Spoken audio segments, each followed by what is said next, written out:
What's going on, everybody? Welcome to another episode of Hollywood Already Did It, your movie podcast for reboots, remakes, sequels, adaptations, and that wonderful question of why are we doing this?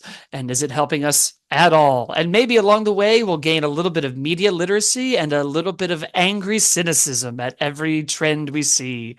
As always, I am your host, Blake Schultz, and with me is Terrence Tatum. Hello, everyone.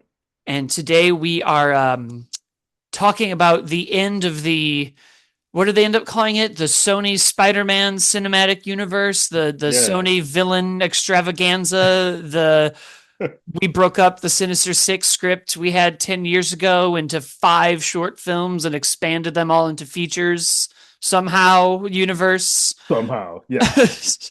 Yes, the Oh. world involving Venom and Carnage and Morbius and Madam Web has come to a dramatic close with Kraven the Hunter. Dramatic? Sure. They feel Um, you know what? It's so fascinating, and I couldn't find the quote, so maybe I'm wrong, but I just remember when this movie got delayed, and they were like, "Well, we're gonna put it in the holiday season," and everyone was like, "Really?" Up against Mufasa and Sonic and Wicked and Gladiator and any other thing that people might want to do instead of see Craven the Hunter. And whoever they were interviewing was like, "We think it's going to be great. Yeah. People will want to go see this movie over and over again during the holidays." Hmm.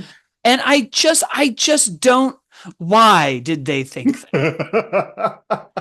They And clearly had not seen anything yet. I understand selling your product. I do I too. understand getting it moving.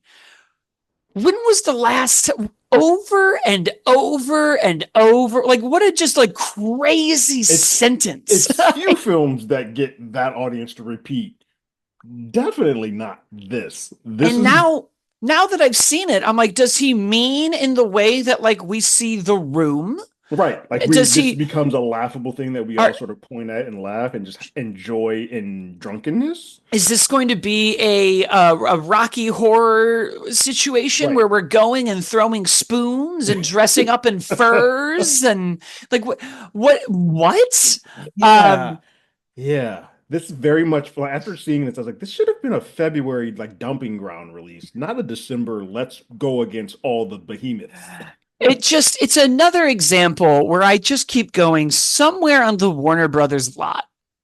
There is a Acme versus Wile E. Coyote movie and a I want to see Batgirl it. movie in a safe, and they went tax write off. Right.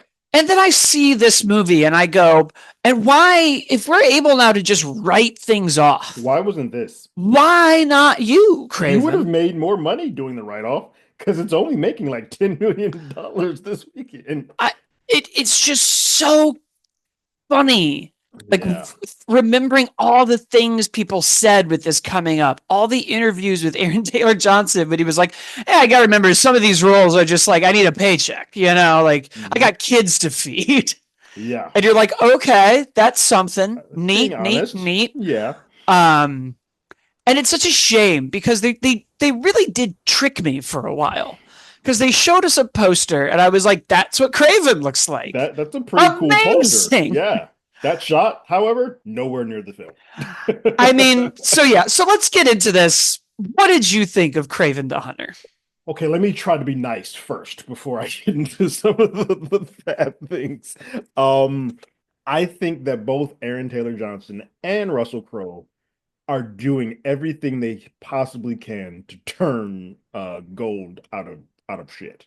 They are acting and doing what they can, and I would say this: without Russell Crowe, this movie is utterly unwatchable because he's the one thing that sort of at least has some type of gravitas and is centering a lot of the just outlandish things that come out of people's mouths in this movie. And like, yes, it's a superhero movie, you expect those type of things to happen, but the way that people are delivering them is just laughable. It is the line delivery and the just dialogue as a whole often makes me laugh. But at least the two of them are trying to do something with it. I also think there's a couple of cool action sequences. I think the chase sequence that happens on the freeway is actually really cool looking. I just wish everything else that was surrounding it made me give a damn.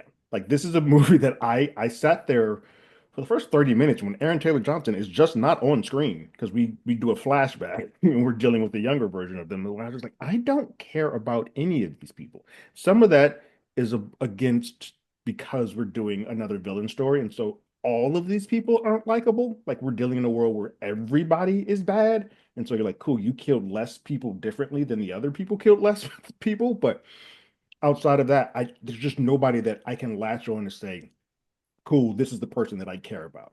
And as I'm going through this movie, I mean, we were in a fairly decently packed theater. It wasn't full, but there were people in there. But there was laughter happening at times that just should not have been happening. But we were laughing at the film, and we were doing it all. I have never had that much of a belly laugh at stuff for a movie that was not intentionally trying to get us to laugh in like years. And I sat there like, what's the point of this movie? Why how have we allowed Sony to keep doing this multiple times? Because I felt like the same way, truthfully, with Venom, but that movie made so much money that we kind of just like, well, we're trying to truck it out till the wheels fall off, which they did. The wheels fell off with Venom 3. And so now we're here and we're kind of like, well, what is this? And so character development, dialogue, purpose of anybody in this movie. Nobody has a sense of purpose, and it feels like a script that went through one pass, and people are like, "Cool, it's fine," and that's it. And I haven't been. It's worse because I'm not angry at this movie. I am nothing to this movie. I'm apathetic to this film. And then when I left, I was like, "Eh, that's about what I expected it to be. Not bad or good. It's just is." Which might be worse than if something like where I hated along the lines of like Morbius, which I finally did watch. It's bad. Yeah. I mean, it's so weird to play in this space where I would be like, that's the thing. It's not as bad as Morbius. Right. And it's such a unique challenge. To one, not just be very, very mean and overly critical, especially when I strive very hard to be like, we're not critics on this podcast. It's also very hard not to just be like, what were they thinking? And in not doing that, I'm doing it. So I'm just going to go in on it. Because you're right. I had the same kind of thought where I was like, okay, why do I care about any of these people?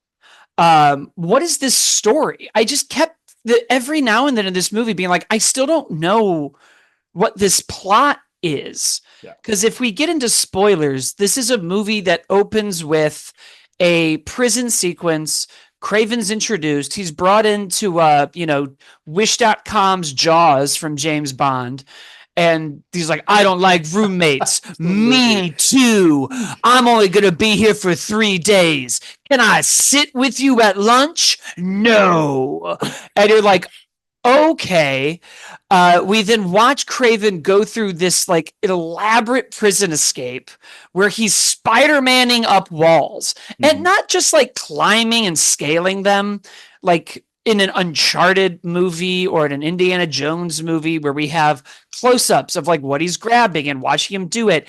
It looks like he's literally like Spider-Man crawling up the wall. Yeah. And I don't. Why is that something he's capable of? Is he so strong that he's making indents into it?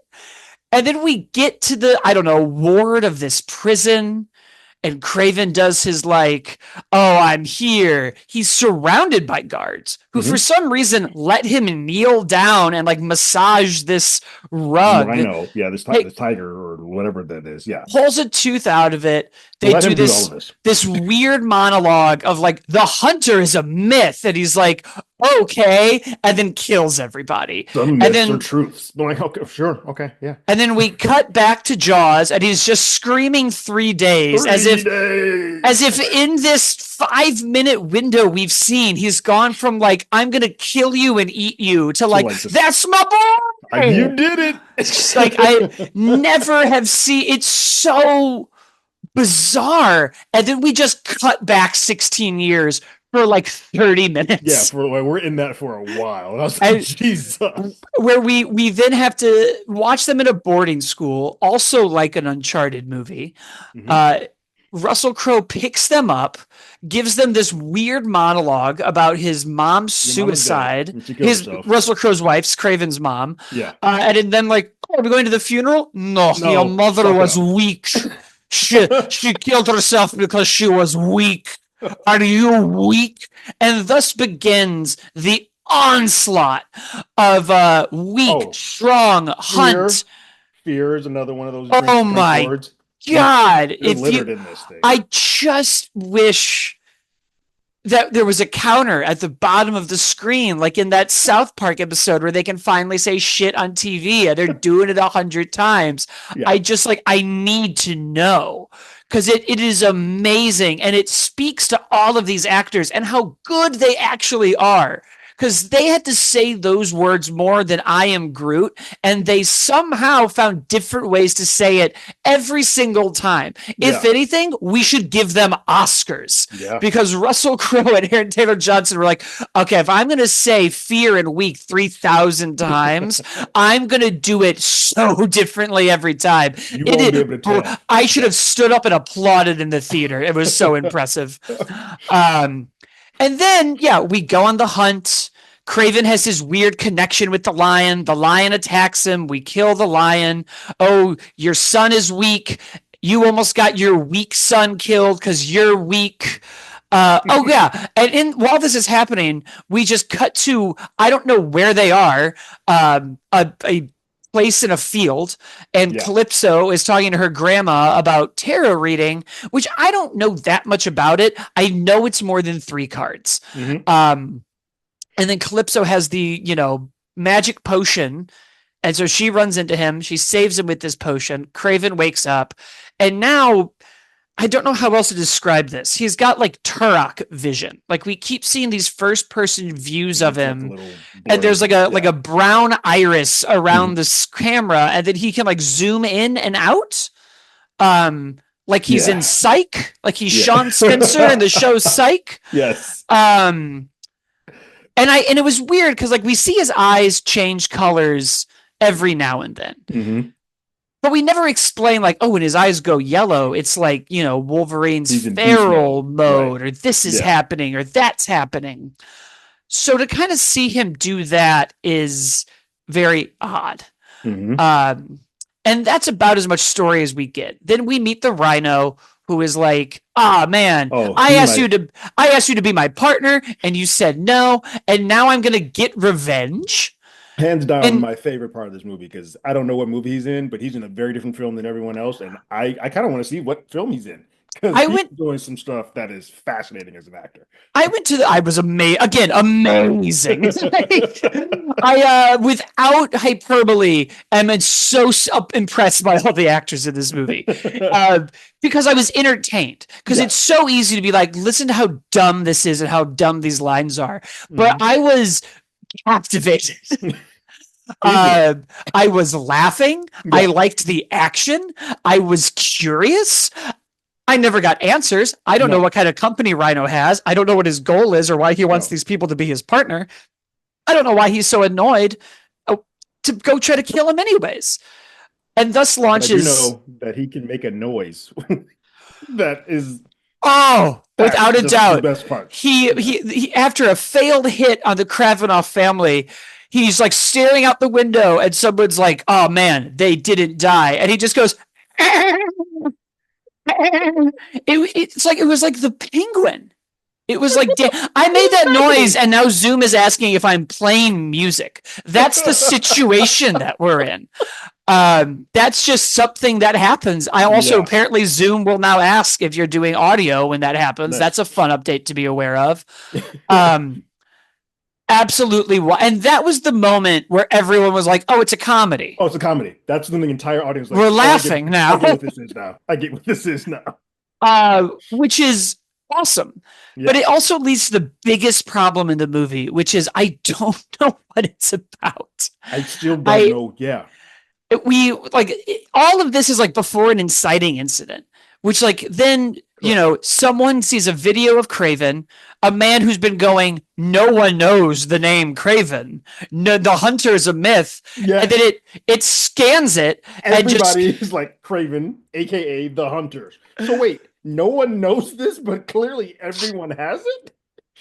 Everyone, Pretty much everyone is everybody aware. puts their code name out there. Like Rhino has it on his plates. Like Rhino, I'm the dude. No, That's just we're in a world where like branding is important. Like they really should have done the Hobgoblin storyline where he's just selling people's villain identities, yeah. because that's the world we seem to be in. Everyone here is just like, guys, I'm the Rhino, and you're the Hunter, and you're the Chameleon. Cool. Yeah, we're all Um, here. it's just so awesome because then for the rest of the movie you're just like, okay, Kraven's trying to kill the Rhino because the Rhino tried to kill them, but he only tried to kill them because he figured out the Hunter is Kraven, and that connected him to the what are we trying to Yeah. do here? And so, What's and then someone Craven tries to save his brother. He loves his brother. And then his brother says, F it, you abandoned me all this time. I don't love you anymore. I'm the chameleon. Yeah, I don't What? understand. Yeah, big spoilers for the end of the movie. The chameleon is revealed because, Demetrius Chameleon. which I mean, not Briefly. really a spoiler. That's That's their, his name. brothers Yeah. in the comics and whatnot. But yeah, just a This movie, stunning, a constant revelation. Calypso is also in another movie. yeah. We get like two hints of background, which he does perfect archery. It is like, I went to summer camp, but we also have It's secrets. also very, you can tell how good a movie is when you can literally pinpoint when the ADR is happening. It's in this movie, you can see it from a mile away. Like, oh, that's an ADR scene. Oh Because yeah, their mouth is that way and they're not saying that thing. there were so many interesting moments that were just like, oh, I went to film school. There's not a wide shot in this scene. These actors are just not They together. were not together at all. I haven't Yeah. seen one shot where Calypso and him are in frame in this scene, which explains why both of them are just sort of It's so monotoning written at to each each other. other. Yeah, because they don't know what the other's giving. They're like, well, I'm just going to shoot for the middle. And it's I get movies need reshoots. I understand things happen, but it's also one of those scenes where I'm like, why did you have to refilm this? Like I don't what is What why? what are you adding or taking away that was necessary to do this again? Oh man, it is it's just such a beautiful mess of a movie. It is. It's weird because like they've been pumping out these Spider-Man movies, and this one has like four villains that they have from like the Foreigner's in there, Chameleon, Calypso, and Kraven. So you have four villains that you're just like, let's just burn them all off. It's literally like they're going through a Spider-Man factory. It's like, hey, I know we have a limited amount of time with this license before all hell breaks loose. Let's just burn them out. We burn out about five in Madam Web. Let's do another five here. We got Venom. I think we got them all. I think we've got them all. We're good. Yeah, it really has the sense of we're gonna say we're finishing this just to see if more people go, and then if they go, We can come we back. can make more bad Right. movies. And I think that kind of brings us into the more analytical side of looking at this movie. As much as I would love to continue just trying to remember lines and silliness, but we've kind of both said it, and I don't know that either of us answered it. What is this movie trying to say or accomplish, or what are the themes or the message? The plot is clearly just like revenge with a twist that it's not revenge, but it is still. Um, but it's very weird to try to find any semblance of like a theme in here, even though they keep screaming strength and weakness at us. Yeah, they're throwing that at us, and you could think for a moment that they might be saying, "Hey, family," but then the way that they end this film, that gets completely thrown out the window. So that doesn't mean anything. Whereas even with Venom, even though I don't like Venom, at least each of those Venom films do have at least a theme that you can sort of hang your hat on. I don't get anything from this movie, and it's outside of the acting, outside of all the things that we've sort of nitpicked on, that's the biggest thing. It's a script 101 where it's like, I don't have anything, I don't have characters that I can connect to, and I don't have the theme that you've given me and presented in a digestible form that makes me say, okay, at the very least, that was the point that they were trying to get across. I don't know that point, which is terrifying that we sat through. I don't even know how long it was long. At least it could have been short. I looked at my watch a lot.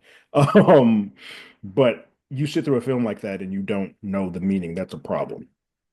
Yeah, it's weird to walk away and have nothing. And I feel like it was trying to do oh, this is a movie about strength and what is strength and toxic versus positive ideas of whether it's masculinity or power or whatever, or just say, like, you make your own villains. We've Mhm. created the threat of the rhino by not having this. Is this a like sins of the father idea? And none of it really comes together in a cohesive way. And it's funny because I feel like part of that problem is just there's no one in there, not even that we can connect to, but this idea of a myth really made me think about like the 1989 Batman. Mhm. And part of what we have in that movie was the journalist investigating it. And we had these moments of, I Yeah. hear he drinks blood. I Yeah. hear he's a bat. And even at the very beginning of that movie, he attacks a bunch of criminals. He spares the one. Tell them I'm coming. I'm Batman. And he like starts the idea of a Mhm. myth and a symbol. And even in the Christopher Nolan movies, there's this overlaid idea of like people need a symbol to be shocked out of Mhm. apathy, and I can do that this way. I can build this. And this movie doesn't really do that. It just kind of keeps telling us that there's a hunter and he's a myth, but Yeah. we don't really get a sense that like Craven's killed, who he's killed or how he's killed or why he's killed, or even why he's become a myth, Mhm. or if he even likes that idea. And you could have very easily given Calypso that role I was going to of say the person having, that would have been the outsider would have been Calypso, but she immediately goes in and then quickly is like, "Well, I'm with you now. I'll give you names to kill people." yeah, right. Yeah, she very much is like, I'm a lawyer. You're a murderer. The hunter's fake. Oh, I made you with my family potion. Uh, I'll just help you find people by just getting on a phone and being like, yes, that's who I'd like to talk to. We never really get a sense of anyone who wants to take down the myth. The Right. foreigner seems very disinterested in Craven. Yeah. Rhino is only interested in Russell Crowe. Hmm. This world doesn't really seem to care that this hunter For is him out to be there. this big of a hunter Yeah, and that everybody knows his brand name, he doesn't seem to bring much fear or care. Like when he's there, like, oh yeah, he's there. I'm just trying to get the brother. Like I don't care about this guy, or like I'm trying to get to the father. Like your Russian family is more important to me than you, which is an issue if you're making a film called Kraven the Hunter. It feels like their points were both creating threats for Chameleon. I feel like this is just as much as his movie, his sort of origin tale. But it's Russell Crowe is sort of the main person that I kind of felt has the arc, like at least the beginning, middle, and end. And Craven doesn't. Craven's the same throughout the entire film, which is a that's not a good film to watch. and the most interesting thing we do to create an idea of theme or story or character is at the very end when his brother is like, no, you're just like our dad. You're just a Mhm. hunter out there for a trophy. That's not, there's no relevance to that in there. Like, it's the movie keeps kind of tossing out things that you could play with. We could Mhm. have seen Craven's apartment and he could have had, like Hanging Dexter's stuff. blood slides, Right. or every other time we've seen Craven in video games or He cartoons, has something. mantles, Yeah. something.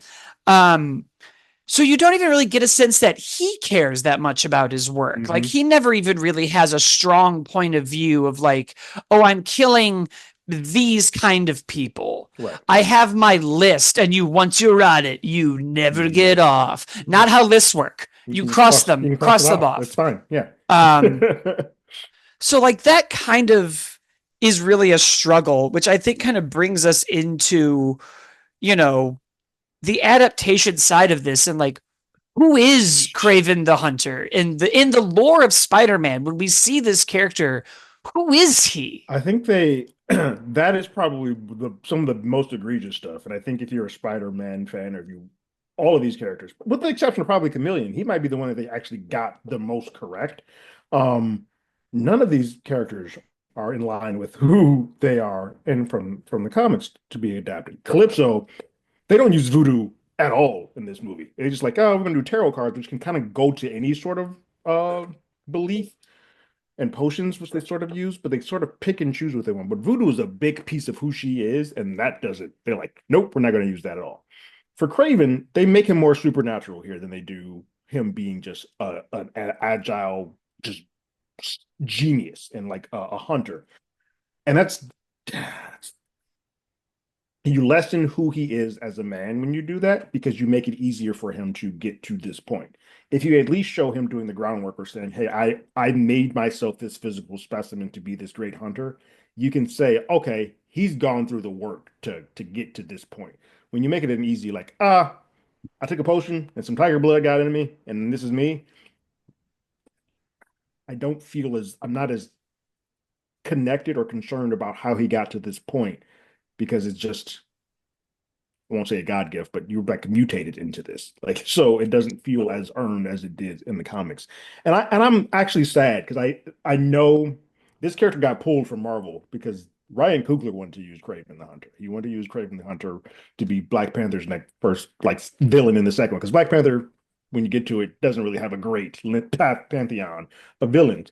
And I'm like, oh yeah, that would have made sense. Like he would hunt the Black Panther because, like, hey, this is a one, it's an animal, quote unquote, but it gives him somebody like to sort of be this fold to and then eventually become the Spider-Man. I was like, that would have been a great way to sort of show him at his highest prowess, his skill level, see how smart he is, because Black Panther is also smart and resourceful. But here it just feels like, hey, we gave him I'm gonna use Iron Man's quote, but like you were created in a lab out of a bottle in a test tube. That's what this one is. And thus it makes because we don't get much else with him, it just makes him feel cheap. Yeah, and there's so much to Craven's character that's tragic in a still evil way. Like it almost reminds me of like the Penguin show where we watched this character and you start to kind of sympathize with Cobblepot, but he's still evil. We never really Mhm. try to make him an anti-hero or a good person, but we get it. Like we get why he's doing it. And, when we meet Kraven in the comics, he's so much about honor and a code and respect. He treats his And adversaries with like honor. Like when he meets you, he's like, I respect you and I want this to be on a level playing field. I don't, yeah. yeah, which does not seem to exist there. And his whole kind of thesis is just, I think Spider-Man's, the greatest prey, the biggest game of all, however he puts it, whatever that story is.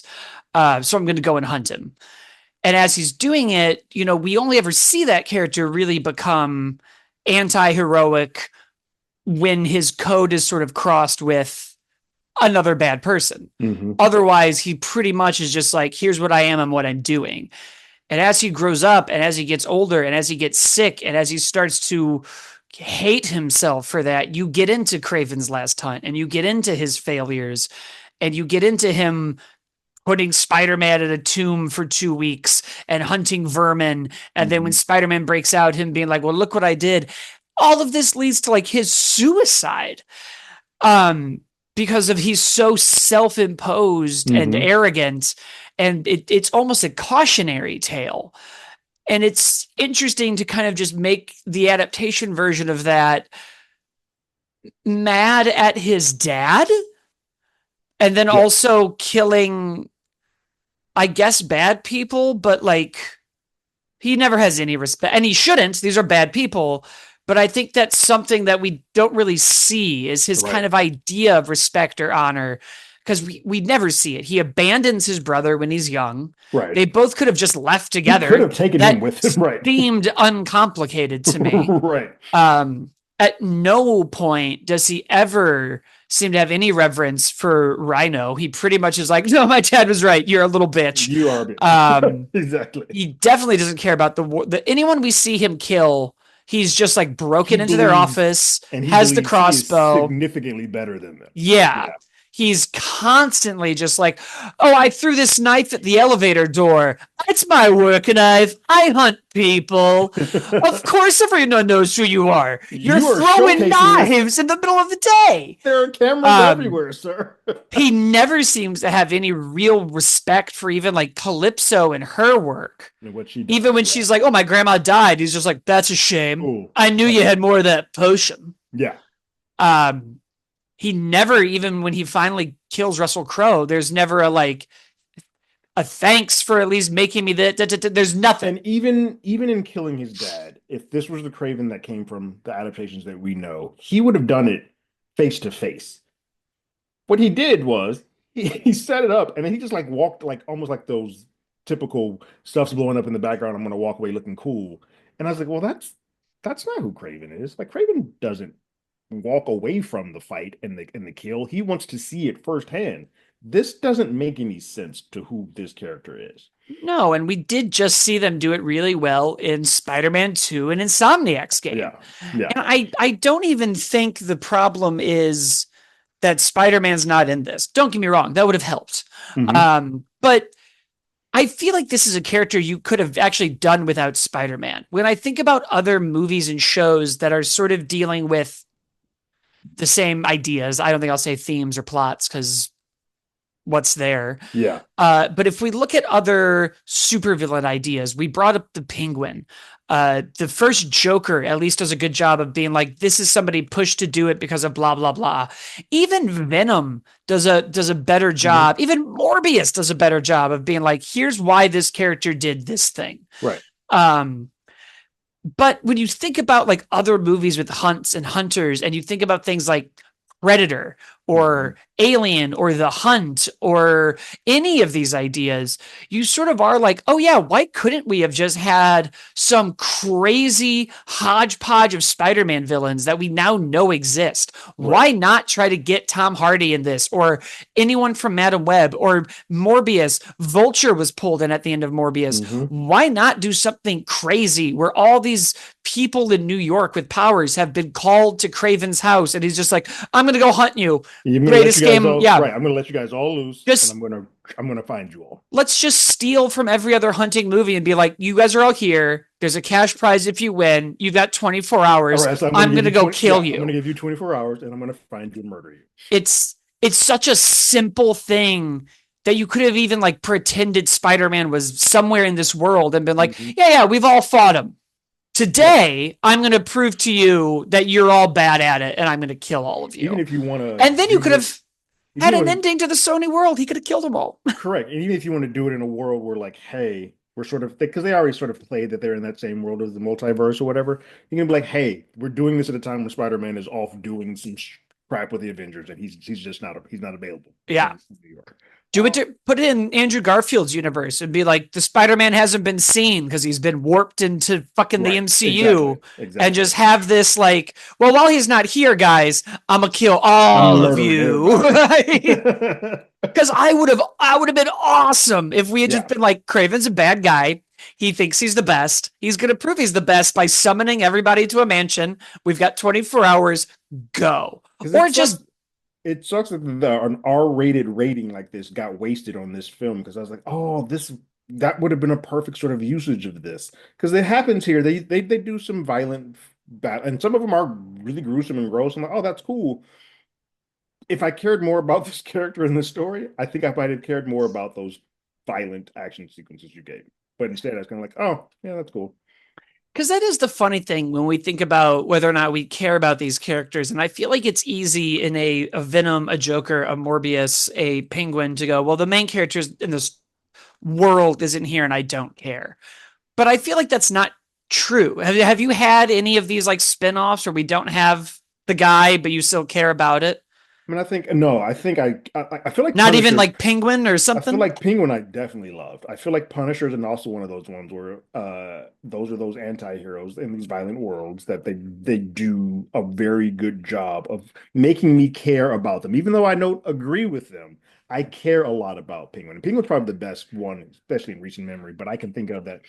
I was like, I was rooting for him for a minute there. For a brief moment, they got me like, oh, come on, Penguin. And then I'm like, oh, this guy's a terrible human being. But you got me invested enough that for a brief moment, I saw the humanity in him. And that's what makes a good villain. When you can see that, yeah, in his world, in his eyes, what he's doing is not bad. But when you surround it around everybody else, I'm like, oh, that is a terrible human being. And we don't get any of that here. Yeah, I think that's the biggest problem is there's nothing to really hang your hat on here. as a character or anybody else, because I feel like it's very easy to brush some of these away. Hmm. But then when I think about, I know they just announced the Clayface Yes, movie, and I don't know, the second Venom I enjoyed.